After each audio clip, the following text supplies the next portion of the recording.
2024년 5월에 반드시 알아야 할 부동산 이슈를 전달하기 위해 모였습니다.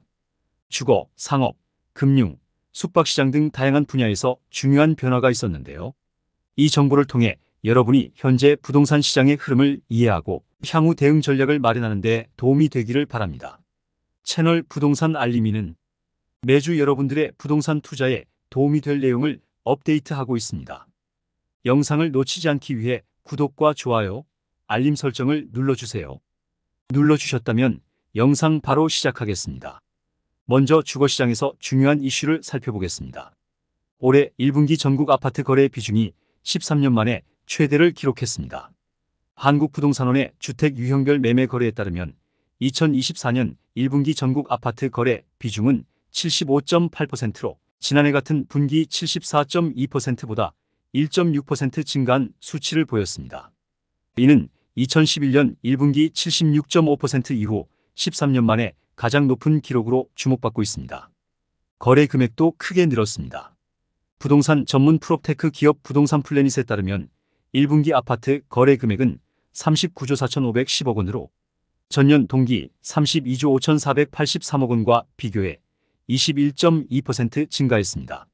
아파트 거래 비중이 증가한 이유로는 지난해 다세대, 빌라 등 비아파트 주택에서 발생한 깡통 전세와 전세, 사기 등의 문제가 커지면서 이를 기피하는 현상이 늘고 있기 때문입니다.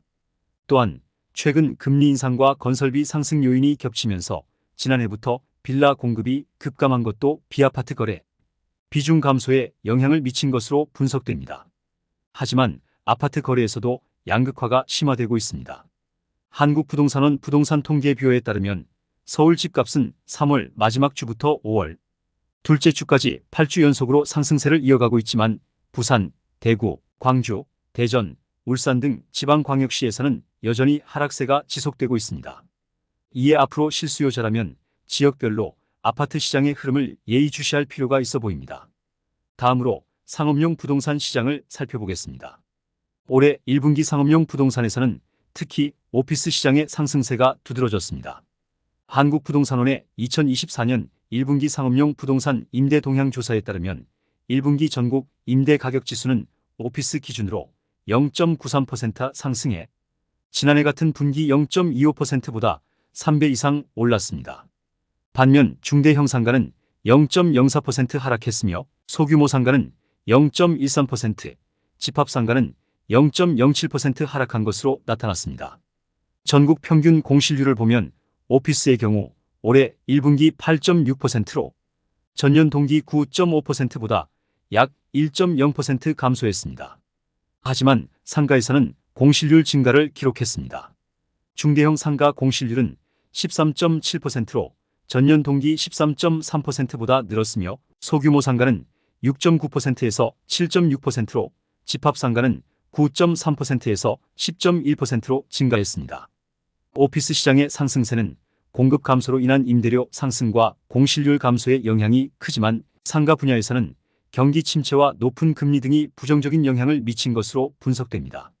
한국부동산원은 오피스는 도심권의 선호도 높은 지역 중심으로 수요가 지속된 반면 상가는 높은 대출 금리와 물가 상승 등으로 인한 소비 심리 저하가 전국적으로 영향을 미쳤다며 서울, 대전, 세종을 제외한 모든 지역에서 중대형 기준으로 임대 가격 지수가 하락했다고 전했습니다. 다음으로 금융시장을 살펴보겠습니다. 최근 변동금리가 하락하면서 금리 인하가 시작될 것이라는 기대감이 커지고 있습니다.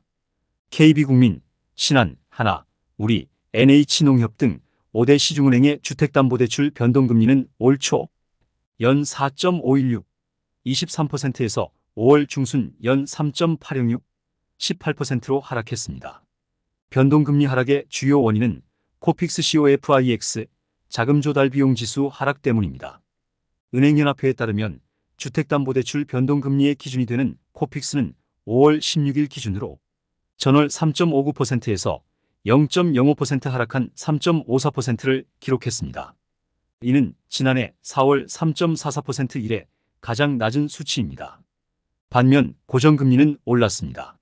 5대 시중은행의 주택담보대출 고정금리 혼합평는 연 3.265, 60%를 기록했는데 이는 올 초 연 3.275, 33%보다 상단이 0.27%p 오른 것입니다. 고정금리 상승은 기준금리인 은행채 AAA 5년물 금리 인상 때문으로 알려졌습니다. 업계에서는 상반기 예상됐던 미국 연준의 금리 인하가 9월 이후에 이루어질 것으로 보고 있습니다. 국내 시장에서도 하반기 금리 인하에 대한 기대감이 커지고 있습니다.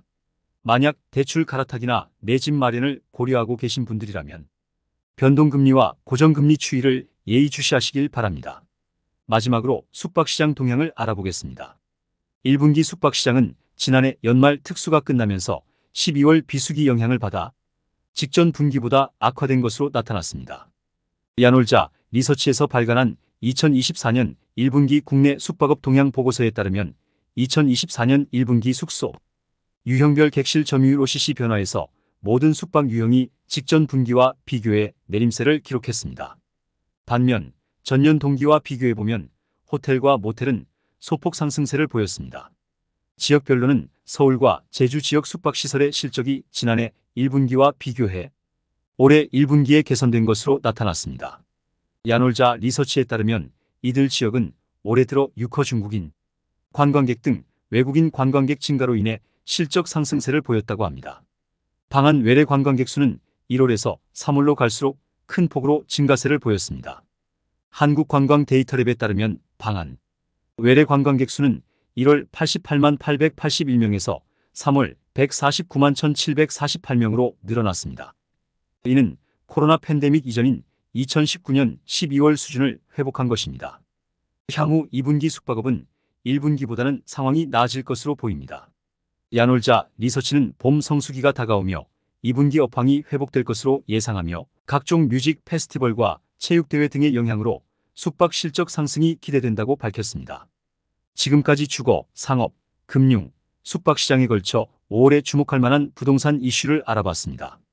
이달에는 올해 1분기와 관련한 다양한 리포트를 통해 올 초 부동산 흐름을 파악해 볼 수 있었는데요. 최근 한국은행이 경제성장률 전망치를 기존 2.1%에서 2.5%로 상향하는 등 경기 회복세에 따라 향후 2분기에는 부동산 시장도 1분기보다 활성화될 가능성이 있습니다. 금일 저희가 준비한 자료는 여기까지입니다.